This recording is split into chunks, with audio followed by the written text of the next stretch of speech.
kita masih dipertemukan di subuh hari ini. Kemudian salawat kepada Rasulullah SAW dengan ucapan Allahumma salli ala Sayyidina Muhammad. Dan alhamdulillah pada subuh hari ini kita akan membahas, karena kebetulan tidak lama lagi kita bertemu dengan bulan suci Ramadan, maka kita akan membahas tentang fikih Ramadan. Jadi di bulan suci Ramadan itu adalah Syahrus Siyam, bulan yang disebut bulan puasa. Bisa juga disebut dengan Syahrul Quran, bulannya Al-Quran. Maka tentu kita harus mempunyai persiapan mental serta spiritual sebelum kita memasuki bulan suci Ramadan. Yang paling pertama ingin saya sampaikan bahwa sebelum memasuki bulan suci Ramadan diupayakan utang-utang kita, utang-utang puasa yang masih ada itu harus dibayar sebelum masuk kepada yang datang. Kenapa seperti itu? Karena jumhur ulama mengatakan bahwa kalau ada orang yang belum bayar utang puasa dengan sengaja dia tunda-tunda sampai masuk Ramadan berikutnya, maka dia kena denda. Bukan cuma membayar mengqada puasa, tapi wajib dia membayar fidyah juga. Ini jumhur ulama mazhab Syafi'i, Maliki, Hambali. Kecuali mazhab Abu Hanifah mengatakan kalau hanya mengqada saja sah. Tapi tiga ulama mazhab ini, jumhur ulama ini mengatakan bahwa harus ditambah dengan fidyah. Itu konsekuensi bagi orang yang menunda-nunda bayar utang puasa. Jadi kalau misalnya kalatan 7, maka kalau padahal sempat diganti tapi tidak diganti, maka kena denda. Dendanya itu yang harus dia bayar. Harus dia bayar utang puasanya, sekaligus nanti dia tambah bayar fidyah juga. Bayar fidyah itu boleh diberikan kepada orang miskin yang berbeda-beda, tidak mesti harus sama. Jadi misalnya hari ini orang miskin si A, besoknya lagi hari orang miskin si B, ya boleh berbeda-beda orangnya, boleh juga sekaligus satu orang itu saja setiap hari. Jadi bahayanya kalau tidak dibayar utang puasa. Kecuali sholat ya memang tidak ada, tidak disyariatkan mengganti. Sayyidatuna Aisyah radhiyallahu anha pernah ditanya, ya wahai Aisyah, kenapa engkau apakah perempuan itu wajib mengqada sholat atau puasa? Maka jawabannya beliau, kunna nu'mar bi qada'is shiyam wa lam nu'mar bi qada'is sholat. Kami ini perempuan, kata Sayyidatuna Aisyah, kami perempuan ini diperintahkan untuk mengganti puasa, tidak diperintahkan untuk mengganti sholat. Itu yang pertama. Kemudian ada banyak sekali dalil-dalil tentang apalagi menurut Imam Al-Ghazali, kalau tentang puasa ini, kata Imam Al-Ghazali ada 3 tingkatan orang yang berpuasa. Ya. As-siyamu thalathatu anwa'in. Puasa itu ada 3 tingkatan. Shaumul umum, puasanya orang awam. Wa shaumul khusus, puasanya orang khusus. Wa shaumu khususil khusus, dan puasanya orang yang sangat khusus. Bagaimana maksudnya? Puasanya orang awam itu ya hanya menahan makan saja, menahan makan, kemudian minum dan jima. Itu orang puasanya orang awam. Jadi orang awam yang berpuasa itu hanya itu saja. Oh, yang penting tidak makan, yang penting tidak minum, yang penting tidak jima. Sementara wasaumul khusus, puasanya orang khusus, bukan cuma menjaga menahan makan, minum dan jima, tapi menjaga mata, ya, telinga, lisan, anggota badan lainnya dari dosa. Ya, ada yang paling khusus, yang sangat khusus. Ya, saumul khusus puasanya orang yang sangat khusus, yaitu menjaga hati selain Allah. Ya, maksudnya perkataan Imam Al-Ghazali di sini, kalau kita berpuasa bukan hanya sekadar melepas kewajiban, yang penting saya berpuasa. Karena kalau itu prinsip kita, ibarat ember yang bocor diisi air. Kam min sha'imin, di dalam hadis disebutkan, kam min sha'imin laisa lahu min siyamihi illa al-ju' wal 'atash. Banyak orang yang berpuasa, mereka tidak dapat apa-apa dari puasanya kecuali lapar dan haus. Jadi kalau ada orang puasa tujuannya hanya menjaga menahan makan, minum dan jima saja, itu saja dia dapat. Tapi lisannya tidak berpuasa, hatinya tidak berpuasa. Ada orang berpuasa masih suka gosip di siang hari, maka puasanya tetap sah, cuma pahalanya yang hilang, kurang. Apa tahu untungnya kalau kita cuma menahan makan, menahan minum, nah mulut tak dijaga. Biasa banyak orang bilang, astagfirullah, kenapa saya gosip orang pada saya puasa? Batal puasa? Bukan batal, tapi makruh. Ya, jadi kalau ada orang di bulan Ramadan puasa, tapi suka cerita orang atau suka zalim atau emosi, nah, ada biasa orang marah sampai berkata-kata kasar, puasanya tidak batal selama dia tidak makan, tidak minum, tapi makruh. Jadi yang tadinya pahala itu langsung berkurang. Jadi kata Imam Al-Ghazali, mesti dijaga semua hati, termasuk orang-orang yang ketika berpuasa tapi masih merasa iri dengki, iri hati melihat orang, maka puasanya ini tetap sah tapi pahalanya berkurang. Kemudian yang kedua, kata Imam Al-Ghazali, menurut Ramadan ini adalah wa'lam anna haqqa tilawatil Qur'an ay yashtaghila al-qalbu bi fahmihi. Ketahuilah bahwa membaca Al-Quran adalah sibuknya hati untuk memahami maknanya. Nah, jadi amalan-amalan yang perlu diperbanyak juga di bulan suci Ramadan adalah membaca Al-Quran. Saya selalu sampaikan bahwa tidak usah berlomba-lomba. Kalau saya atau menurut kita, kalau saya prinsipku tidak usah terlalu berlomba-lomba sampai mau khatam 5 kali atau 3 kali sampai 5 kali kalau bacaannya yang tidak benar. Karena banyak orang 3 kali tamat selama Ramadan tapi cara mengajinya tidak bagus, apalagi sampai dia malam. Ya, kalau orang Bugis bilang makgaremang itu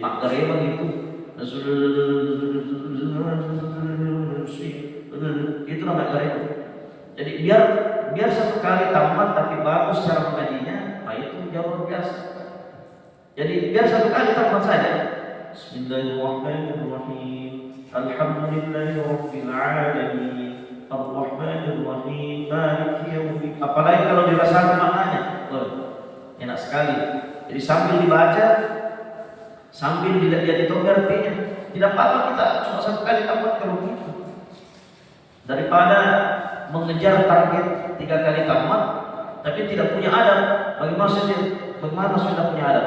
Sementara ceramah ustaz kan Ada tuh yang mengaji di belakang. Ada masjid-masjid biasa begitu. Kalau orang ceramah, mengaji di belakang. Ketika ditanya kenapa dia mengaji, dia bilang kan mengaji kan lebih bagus di masjid. Salah tempat nih, salah tempat. Sebenarnya itu membaca Al-Quran itu kalau disandingkan dengan majelis ilmu, lebih afdal mendengarkan majelis ilmu daripada mengaji. Ya, itu jadi apa namanya? Rasulullah SAW bersabda, majalisul ilmi khairu min qiyamil lail. Coba, bermajelis ilmu itu lebih afdal daripada sholat malam sepanjang malam itu. Semalam suntuk, sholat malam, apalagi baca Quran. Jadi nanti kalau Ramadan upayakan jangan lagi mengaji di belakang. Nah, bagaimana itu perasaannya penceramah kalau ceramah dan dia mengaji di belakang? Itu termasuk kurang etika sebenarnya, tidak beradab. Saya kalau ceramah di masjid Ramadan tidak ada mengaji di belakang, terus berhenti kan? Maksud saya mendengar, menyimak apa yang disampaikan oleh penceramah jauh lebih mulia daripada mengaji di belakang. Kenapa biasa orang mengaji di belakang? Karena dia menganggap bahwa harus cepat-cepat selesai supaya tamat 3 kali. Maka tamat 3 kali, tapi kalau begitu tidak ada gunanya. Nah itu. Jadi kalau disandingkan dengan majelis ilmu, lebih bagus mengaji di rumah. Ada hadisnya ada. Rasulullah SAW bersabda, la taj'al buyutakum al-maqabir. Jangan jadikan rumahmu seperti kuburan. Rumah yang mana seperti kuburan tidak pernah ditempati mengaji. Ada juga hadis yang lain dikatakan, nawwiru buyutakum bitilawatil Quran. Terangilah rumahmu dengan cahaya Al-Quran. Itu bisa selalu saya sampaikan sama majelis taklim biasa. Saya bilang hati-hati lah, kalau ada tetangga lebih rajin mengaji daripada kita. Kenapa bisa? Karena setan rumahnya itu pindah sampai itu ke rumah nanti. Nah, mulai saat itu banyak nih majelis taklim yang rajin mengaji. Ini sebenarnya latihan memang bagi. Jadi kenapa dijanjikan pahala yang luar biasa itu? Mengaji di bulan suci Ramadan beda pahalanya dengan di luar Ramadan. Baik, karena Allah melatih kita supaya bagaimana cara membaca Al-Quran. Biar hanya 1 huruf saja, tapi taliwaliwa betul kalau cuma 1 huruf. Nah, artinya di bulan Ramadan itu beda pahalanya dengan di luar Ramadan. Ya, man qara'a harfan min kitabillah, ya barang siapa yang membaca 1 huruf dari kitab Allah, jadi satu huruf. Nabi tidak katakan contoh alif lam mim 10, tapi alif 10, ya, kemudian lam 10, mim 10. Jadi 1 huruf itu kalau di luar Ramadan cuma 1, tapi dilipat gandakan jadi 10. Ya, itulah kata Imam Al-Ghazali, karena di bulan Ramadan adalah bulan diturunkannya Al-Quran. Syahrul Ramadan alladzi unzila fihi al-Qur'an hudan lin-nas wa bayyinatin minal huda wal furqan. Nah, kemudian perlu juga menjaga adab-adab di bulan suci Ramadan pada saat membaca Al-Quran. Nah, ini untuk perempuan. Tidak ulama sepakat ya. Jadi saya dalam kitab Al-Askar itu saya masih ingat penjelasannya. Ajma'al ulama'u ala jawazi dzikri bil qalbi wal lisani lil muhdati wal mufasa wal hadid. Ini berlaku untuk zikir. Jadi kalau mau dibandingkan zikir dengan membaca Al-Quran, wanita haid ini ya, kalau ibu-ibu lagi datang bulan, tapi tidak ada datang bulan kayaknya kuliah di sini. Kalau ibu-ibu yang lagi datang bulan tidak boleh membaca Al-Quran meskipun Al-Qurannya tidak disentuh. Ini sepakat 4 ulama. Misalnya, contoh, kita lagi datang bulan ibu-ibu lagi datang bulan, rindu rasanya mau mengaji, langsung bilang, waduh, rindu gak kurasa ini mau mengaji. Kalau saya tidak baca ini, nanti yang baca ketinggalan mungkin. Akhirnya dia mengaji, meskipun dia tidak sentuh Al-Quran, Ulama sepakat bahwa itu tidak boleh. Siapa yang tidak dibolehkan? Yang orang junub, ya, termasuk perempuan yang haid atau termasuk perempuan yang apa namanya? Sementara nifas, itu tidak boleh dia baca Quran meskipun dia tidak sentuh. Gak ada dia seorang bilang dan tidak disentuh di Al-Quran. Kita cuma baca begini, auzubillah. Nah itu yang tidak dibolehkan itu. Kata Imam Nawawi dalam kitab Al-Asqar, saking dijaganya Al-Quran, saking tingginya derajatnya Al-Quran itu dibandingkan yang lain. Tapi kalau sihir boleh.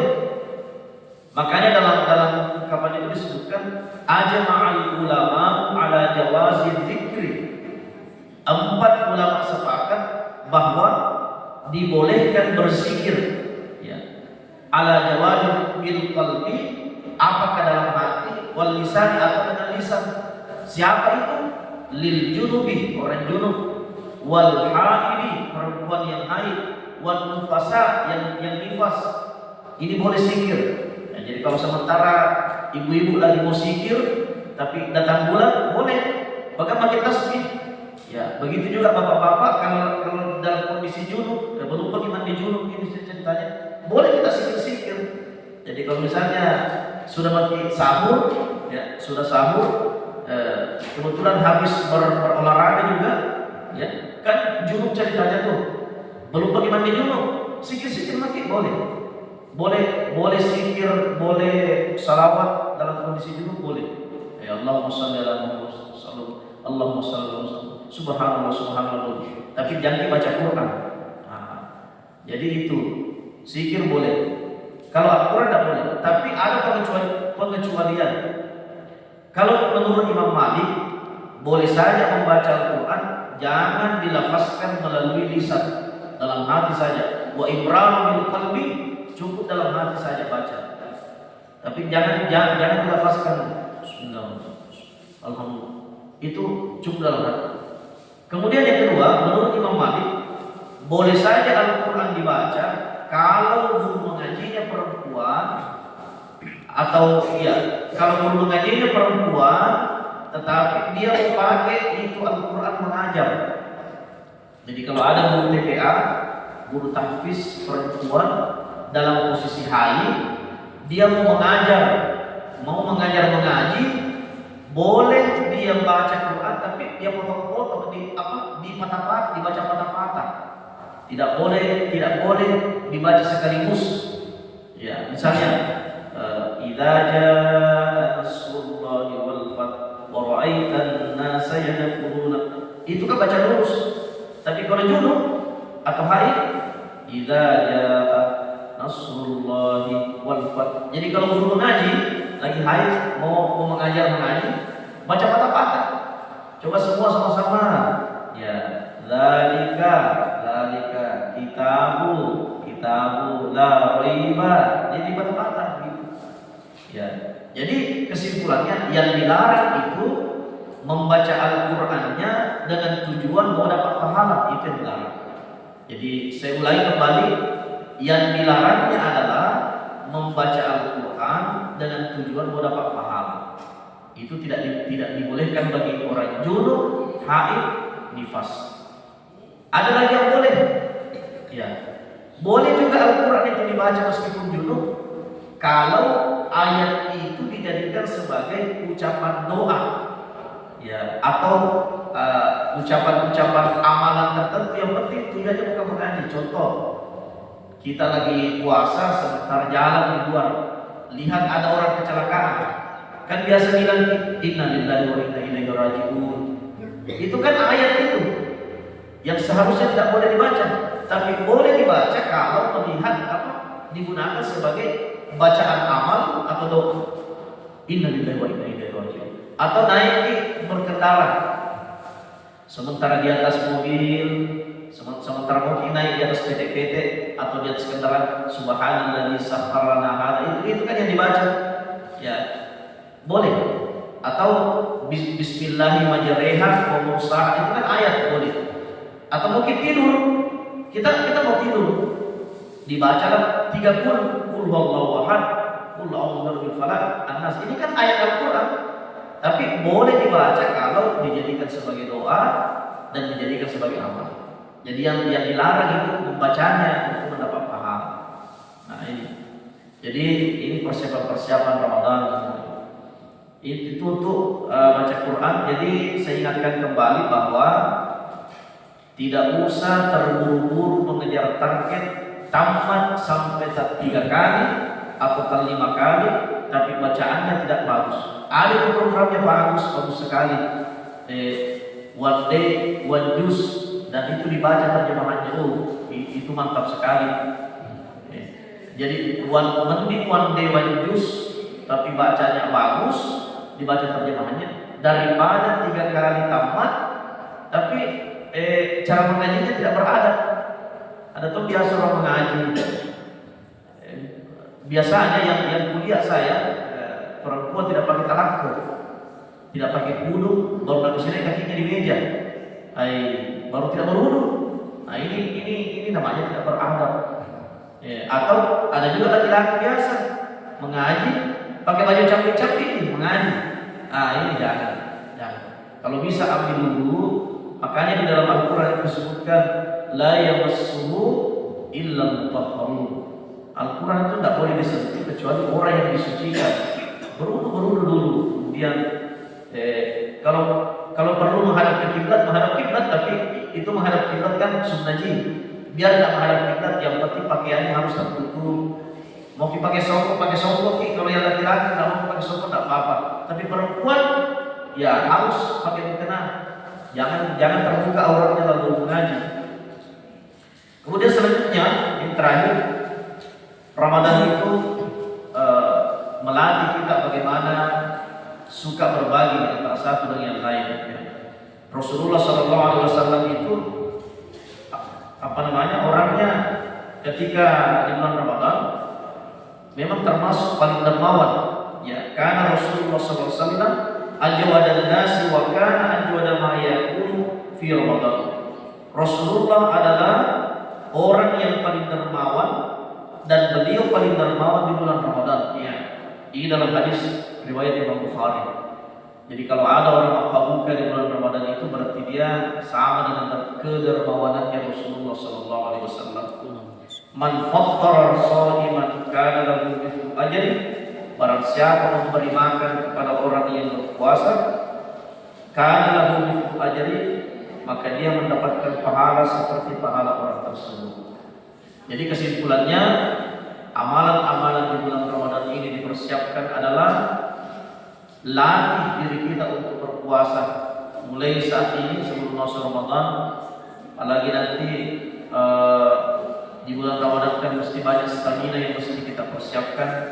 Latih diri kita untuk berpuasa, mengontrol diri, bukan hanya menahan makan dan minum dan jima, tapi menjaga mata, seluruh anggota tubuh yang dari perkara yang haram, atau menjaga hati selain kepada Allah Subhanahu wa taala.